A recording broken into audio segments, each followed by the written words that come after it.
Welcome to Motivational Humanity. You are not alone. What if the loneliness you've been afraid of is actually the healing you've been waiting for?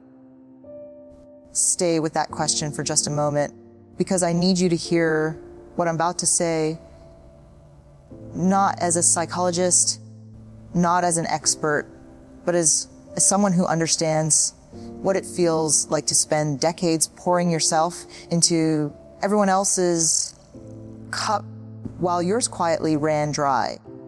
There is a lie that our culture has been telling women like you, women of a certain age, a certain depth, a certain earned wisdom.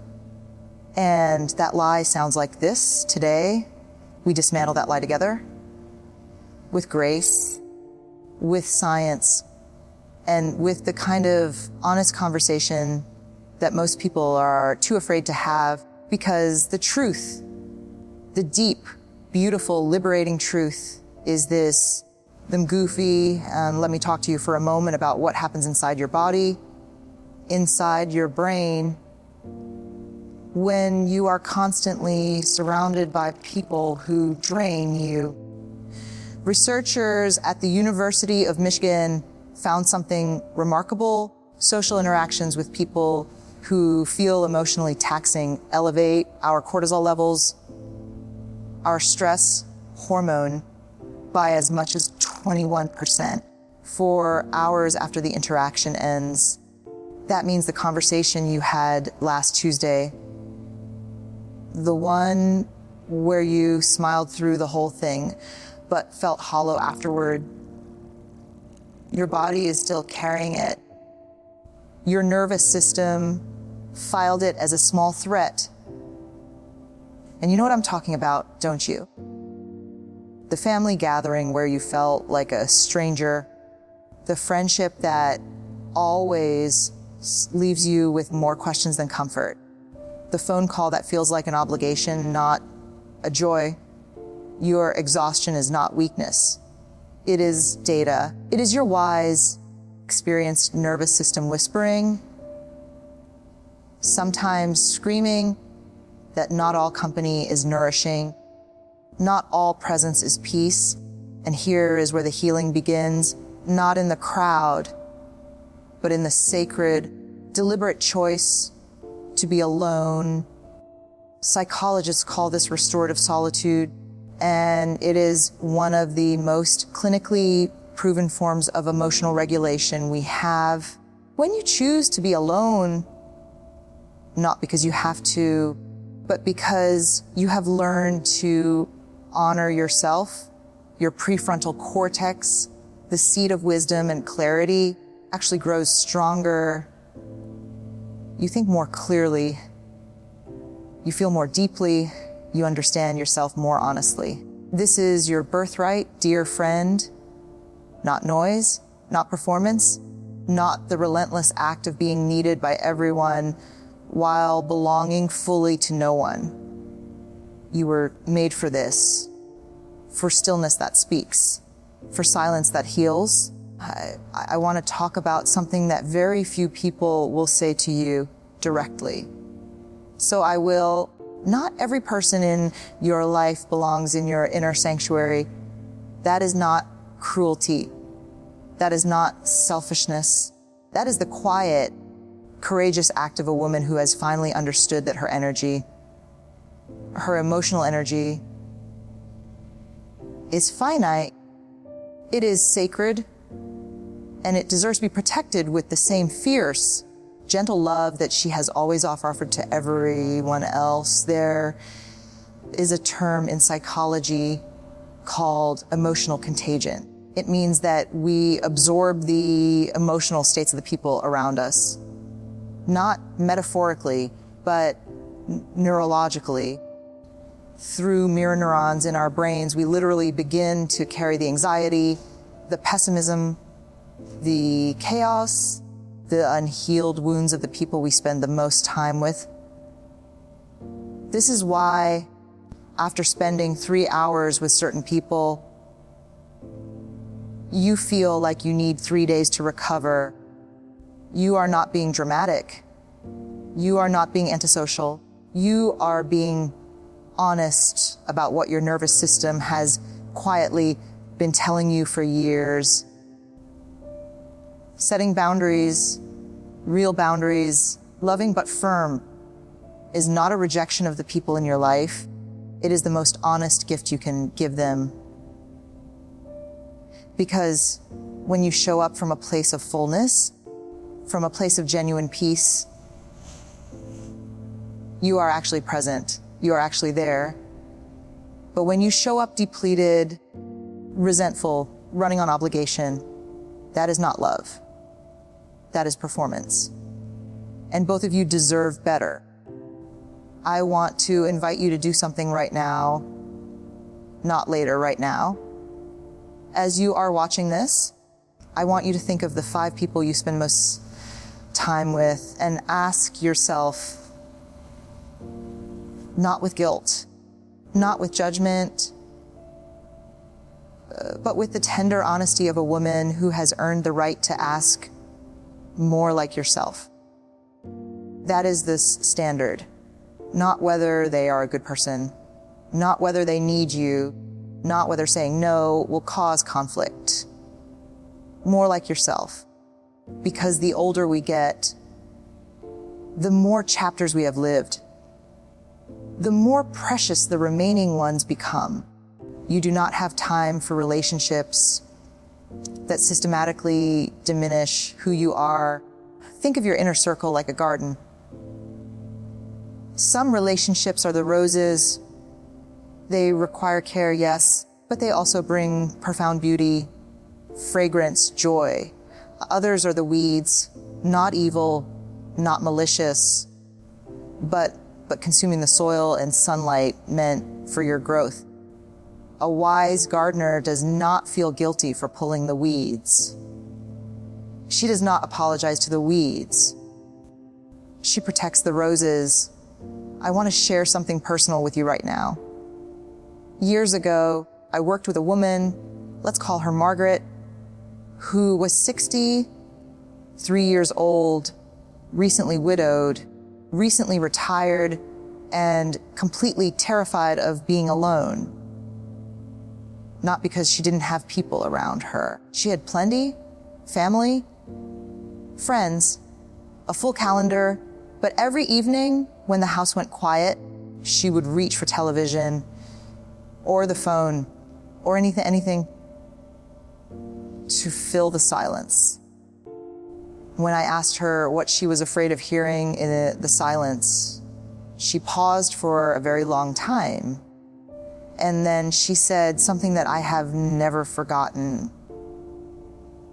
Does that land somewhere in you? Because here is what decades of psychological research and the quiet wisdom of women who have walked through fire have taught us. We are not afraid of silence. We are afraid of what silence reveals. The relationship that we have been pretending is fine. The dream we quietly abandoned. The version of ourselves we slowly gave away to be more palatable, more manageable, more acceptable to everyone except ourselves. Solitude forces us into the most important relationship we will ever have. The relationship with ourselves. And this is where the word truly begins to mean something. Not healing as in fixing what is broken, but healing as in returning to what was always whole. You were whole before the first person asked you to be smaller. You were whole before the first relationship required you to disappear. You were whole before the world convinced you that your worth was measured by your usefulness. The science here is remarkable, and I want you to really hear this.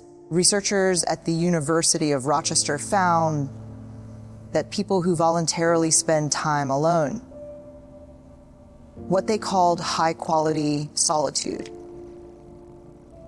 report significantly higher levels of autonomy, purpose, and personal growth than those who avoid solitude entirely.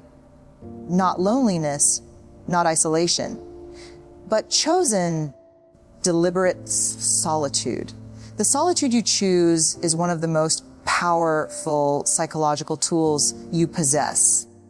In solitude, you hear your own voice again, maybe for the first time in years, the voice that knows what you actually want, what you actually believe, what you actually feel, not what you are supposed to feel, not what is convenient to feel, but what is true. That voice has been trying to speak to you for a long time. The noise just kept interrupting. So let's talk practically. Let's talk about what this actually looks like, not in a therapist's office, not in a self-help book, but in your real, beautiful, complicated life. How do you begin to build what I call a sanctuary life? A life where solitude is not something that happens to you, but something you create for yourself with the same loving intention you have always given to everyone else. The first practice is what I call the sacred hour, 1 hour. Every day that belongs exclusively to you, not to your family, not to your family, not to the news, the chores, the obligations. 1 hour that is yours, completely unapologetically yours. In that hour, you do not have to be productive. You do not have to improve yourself. You simply have to be present with yourself. Walk, read, sit, breathe, let your mind wander without judgment. The second practice is what I call the energy audit. Once a month, perhaps on the first of each month, sit down with your journal and honestly ask yourself, which relationships in my life are giving me energy and which are consistently taking it. This is not about cutting people off. It is about adjusting the dosage, seeing some people less frequently, creating more space between yourself and the relationships that feel like obligations rather than genuine connection. There is a beautiful concept in Japanese culture called mai. It translates roughly as the space between the meaningful pause, the intentional gap, not emptiness, potential space. Your friendships deserve ma. Your family relationships deserve ma. You deserve to be the kind of woman who can say, I need some time to myself without guilt, without explanation, without apology. The third practice is what I call intentional presence. When you do spend time with the people in your inner circle, the true ones, the nourishing ones, be completely there, not half present, while mentally managing a list of what you need to do, not performing happiness, genuinely, fully there. Because here is what real intimacy requires: not quantity of time, but quality of presence. Your people do not need more of your time. They need more of the real you. And the real you only emerges when you have first spent enough time alone to know who she is. I want you to think about the women in your life who truly see you, who have earned your vulnerability, who do not require you to perform, who celebrate your wholeness rather than feed on your sacrifice. Those women are your sacred circle. They may be 2, they may be 3, they may be 1. That is enough. That is more than enough. That is everything. I want to say something directly to you right now, and I need you to really let it in. You are interesting. You are worth knowing. You are, and I mean this in the deepest psychological sense, worth spending time with. One of the most significant findings in the psychology of aging, and by aging I mean the profound deepening that happens in the second half of life is that women who develop a positive, nurturing relationship with their own solitude consistently report higher life satisfaction, lower anxiety, greater emotional resilience, and richer, more authentic relationships. This is not a compromise. This is not settling for less. This is the flourishing that was always waiting for you on the other side of all that noise. Think about what you know now that you couldn't possibly have known at 35. The things that don't matter, the relationships that were never as solid as they appeared, the approval you chased that never actually filled you, the performance of happiness that cost you genuine peace. You have earned the wisdom that comes from the full living of a life. And that wisdom deserves a quiet, spacious place to breathe. There is a concept in Jungian psychology called individuation, the lifelong process of becoming who you truly are. Carl Jung believed that the second half of life was not a decline, but a sacred invitation to finally stop living the life the world assigned you and begin living the life your soul intended. Solitude is the doorway to that life. The selective, intentional tending of your relationships is the garden that sustains it. And so I want to ask you again, not the woman you were performing to be, but the woman who is watching this alone, perhaps with her heart beating just a little faster because something here is resonating. Before we close this sacred space together, I want to leave you with 5 practices, not rules, not obligations, not a new list of things to perform. Just 5 invitations. From me to you, I invite Tio Oni, the morning silence, I invite Io and TW and Tidu O, the honest inventory O, the honest inventory Envitar AE, the sacred no I invite on for you art, the deep conversation I invite ION FFIVM. The letter to yourself. Before we part, I want to speak directly to something I know you're carrying. The part of you that wonders if it's too late. The part of you that has spent so many years defined by your roles: mother, wife, daughter, caretaker, helper, that you're not entirely sure who you are when the room is quiet. I want to tell you something true. You are not starting over. You are arriving. Every relationship you navigated, every grief you survived, every time you showed up when you had nothing left, all of it was the curriculum. And you passed. You are here. Breathe with me. Close your eyes if you need to. I belong to myself. My peace is not selfish. It is sacred. My solitude is not loneliness. It is grace. I release the relationships that diminish me with love. But with clarity, I give myself permission to be still. I give myself permission to be chosen. I give myself permission to take up space in my own life, fully, unapologetically, joyfully. May you find your sanctuary, not somewhere far away, but in the quiet of your own becoming. May you have the grace to choose yourself. And may the women who truly see you always find their way to your table